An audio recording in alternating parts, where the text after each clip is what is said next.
Apakah kamu tahu tujuan dan manfaat sekolah inklusif dan sekolah reguler? Tujuan sekolah inklusi yaitu memberikan kesempatan yang seluas-luasnya kepada semua peserta didik yang memiliki kelainan fisik, emosional, mental, dan sosial yang memiliki potensi kecerdasan atau bakat istimewa untuk memperoleh pendidikannya yang bermutu sesuai dengan kebutuhan dan kemampuannya. Manfaat dari sekolah inklusi yaitu kesempatan untuk belajar dan berinteraksi dengan siswa reguler, mendorong anak lebih percaya diri, pengajaran yang kolaboratif, pemahaman bahwa setiap anak unik, anak dapat menghargai perbedaan. Tujuan dari sekolah reguler adalah kurikulum dapat disamakan, tidak ada perbedaan sarana dan prasarana, bentuk kelas yang berisi anak normal penuh dengan kurikulum yang sama tanpa perbedaan, memfasilitasi interaksi sosial secara luas antara anak-anak dari latar belakang yang beragam, menyiapkan siswa untuk hidup di masyarakat yang heterogen, memperkuat pemahaman tentang kesetaraan hak asasi manusia. Memperkuat pemahaman tentang kesetaraan hak asasi manusia. Menurut Sumiati tahun 2011, terdapat beberapa unsur-unsur yang terkait dalam keberhasilan pendidikan inklusi, diantaranya yaitu kemudahan kurikulum bahan ajar, di mana kurikulum sekolah reguler disesuaikan dan dimodifikasi berdasarkan tahapan perkembangan dan tingkah dari tiap-tiap anak.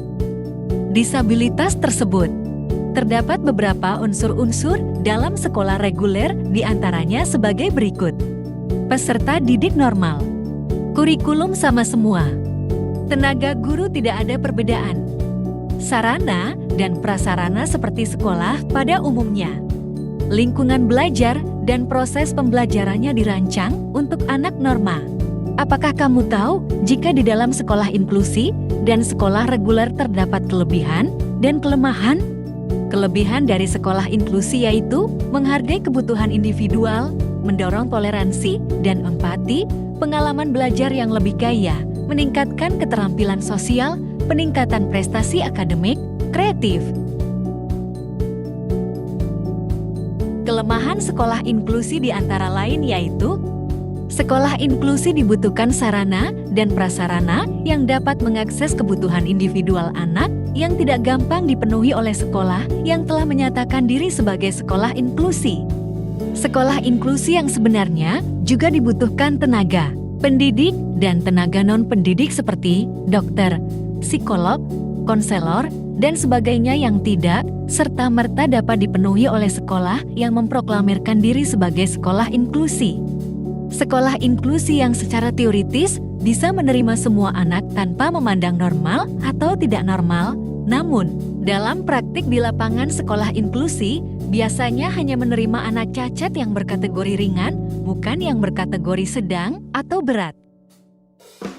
Kelebihan dari sekolah reguler di antara lain yaitu pendidikan reguler kurikulum sama seluruhnya. Pendidikan reguler semua siswanya normal. Guru tidak mesti berlatar pendidikan khusus. Anak berkebutuhan khusus. Sarana dan prasarananya tidak memerlukan biaya yang relatif besar karena semuanya seragam. Kelemahan sekolah reguler yaitu gurunya tidak memiliki keprofesionalan menghadapi peserta didik berkebutuhan khusus. Peserta didik yang memiliki kelainan tidak dapat mengikuti pendidikan seperti peserta didik yang normal. Sarana dan prasarana tidak memenuhi untuk peserta didik berkebutuhan khusus. Pendekatan sekolah inklusif dan sekolah reguler. A. Pendekatan sekolah inklusif. Pendekatan dari sekolah inklusi di sekolah inklusif, metode pengajaran didesain agar dapat menjangkau dan mengakomodasi kebutuhan siswa. Guru menggunakan berbagai strategi pembelajaran yang memperhatikan gaya belajar, tingkat kemampuan, dan minat individu. B. Pendekatan sekolah reguler. Pendekatan dari sekolah reguler. Pada sekolah reguler, metode pengajaran lebih bersifat urunum sesuai dengan kurikulum nasional. Fokus utama adalah menyampaikan materi pelajaran kepada seluruh siswa di kelas tanpa penyesuaian khusus untuk setiap individu. Tantangan sekolah inklusif dan sekolah reguler. Tantangan dalam sekolah inklusif. Tantangan dalam sekolah inklusif yakni 1. Kurangnya sumber daya seperti tenaga pengajar terlatih atau fasilitas fisik yang memadai. 2. Perlu adanya dukungan penuh dari lembaga pendidikan, orang tua atau wali murid serta masyarakat untuk menciptakan lingkungan inklusif. Tantangan dalam sekolah reguler. Tantangan dalam sekolah reguler yaitu: pertama, terbatasnya penyesuaian kurikulum dan pengajaran bagi siswa dengan kebutuhan khusus. Kedua, dibutuhkan perhatian ekstra dari guru dalam menghadapi keragaman kemampuan belajar di dalam kelas reguler. Sekolah inklusi. Pertama, siswa peserta didik umumnya normal dan peserta didik berkebutuhan khusus. Peserta didik pada umumnya normal. Kedua, guru kelas atau guru mata pelajaran dan guru pendamping khusus. Ketiga, kurikulum reguler yang berlaku di sekolah atau kurikulum yang dirancang atau dimodifikasi kebutuhan ABK. Sekolah reguler. Pertama, siswa peserta didik pada umumnya normal dan peserta didik berkebutuhan khusus. Peserta didik pada umumnya normal. Kedua, guru kelas atau guru mata pelajaran. Berdasarkan. Ketiga, kurikulum reguler yang berlaku di sekolah tersebut. Sekolah inklusi. Unsur 1. Fleksibilitas kurikulum bahan ajar. 2. Tenaga pendidik guru yang profesional dalam bidangnya masing-masing untuk membina dan mengayomi anak berkebutuhan khusus. Tujuan: memberikan kesempatan yang seluas-luasnya kepada semua peserta didik yang memiliki kelainan fisik. Sekolah reguler. Unsur pertama, peserta didik normal. 2. Kurikulum sama semua. 3. Tenaga guru tidak ada perbedaan. Tujuan: pertama, kurikulum dapat disamakan. 2. Tidak ada perbedaan sarana dan prasarana. Ketiga, bentuk kelas yang berisi anak normal penuh dengan kurikulum yang sama tanpa perbedaan.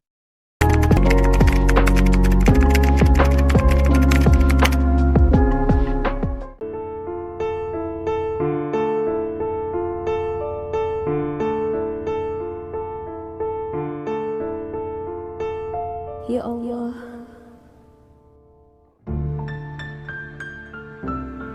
kuatkanlah hati hamba untuk selalu bisa menjadi ibu yang merawat ketiga anak hamba, serta merawat anak-anak spesial yang membutuhkan hamba.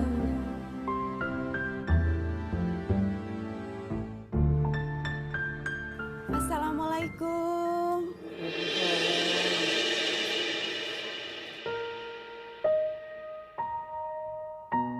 Waalaikumsalam.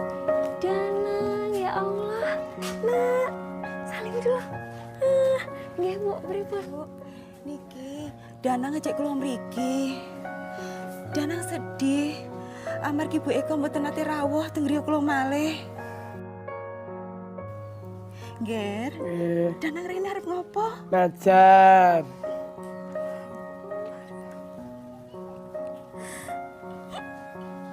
Danang, maaf ke Ibu ya. Nggih. Nek Ibu wis ora tau meneh teko ning omahmu. Nggih. Tapi Ibu janji, engko sore awak dhewe sinau bareng ya, Le ya. Nggih. Maaf ke Ibu ya, Ngir ya. Nggih.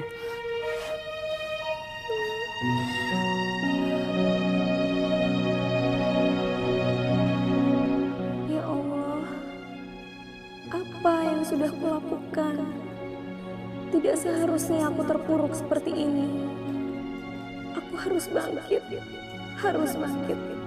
Danang dan anak-anak lainnya sangat membutuhkanku.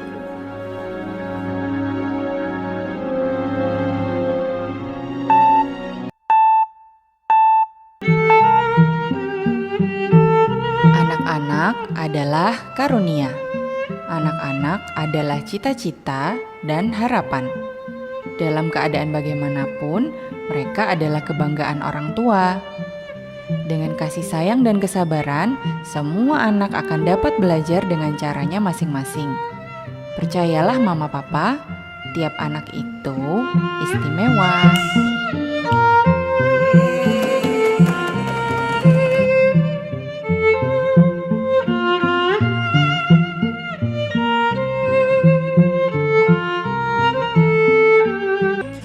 Rasa nyaman bagi orang tua dan anak-anak adalah yang utama bagi kami. Oleh sebab itu, kami mempersiapkan berbagai fasilitas penunjang untuk mensukseskan penyelenggaraan layanan ini.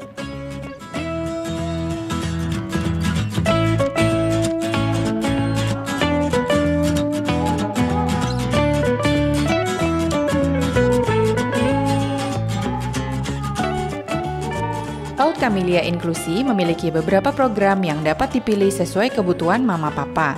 Setiap hari, kami mendampingi anak-anak dengan keterlambatan bicara melalui kegiatan bermain yang menyenangkan.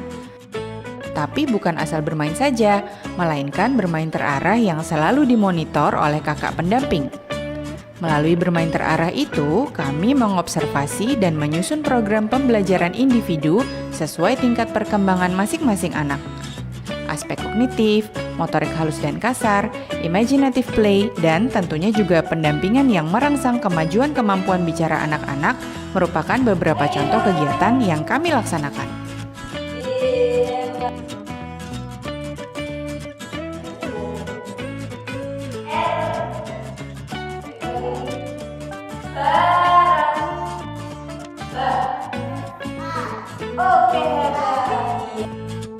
Untuk mendampingi anak-anak dengan keterlambatan bicara, kami di PAUD Camellia Inklusi meyakini bahwa salah satu upaya yang juga penting untuk dilakukan adalah dengan menjalankan Islamic Healing atau penyembuhan secara Islami.